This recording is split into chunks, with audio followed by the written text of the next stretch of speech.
สบายดีลูกไทยช้อปปิ้งทุกท่านเนาะมื้อนี้มาพบกับพวกเขาอีกแล้วปีโนกับตู่เนาะมื้อนี้เนาะเขาจะมานำเสนอ Acer All-in-One เนาะสำหรับเครื่องนี้เขาแนะนำเลยสำหรับลูกค้าที่ต้องการซื้อไปใช้เวียกในห้องการหรือว่าใช้เวียกอยู่บ้านเนาะเขาแนะนำเป็น All-in-One เครื่องนี้เลย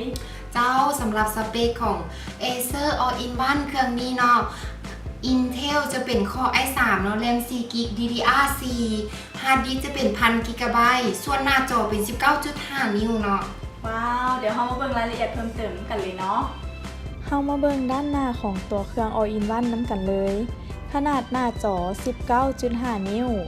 มีกล้องเว็บแคมอยู่ด้านหน้าส่วนด้านหลังของตัวเครื่องจะมีซองเสียบ USB 3.0 2 พอร์ต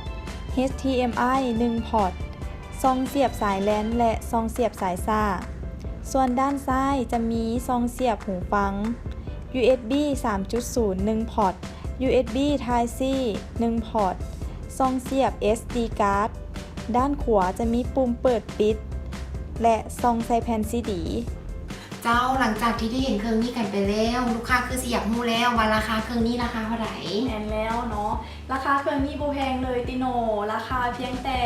4,450,000 กีบเท่านั้นเนาะสำหรับ All-in-One เครื่องนี้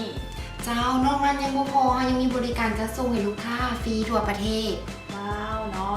สั่งซื้อกันเข้ามาเลยที่เว็บไซต์ e-shopping.la หรือแฟนเพจ e-shopping การค้าอิเล็กทรอนิกส์ของคนลาวโทรสอบถามรายละเอียดเพิ่มเติมเนาะได้ที่เบอร์ 030-911-9999 เจ้าสุดท้ายนี้อย่าลืมกดไลค์กดแชร์ให้เพจของเราเด้อเจ้าขอขอบใจ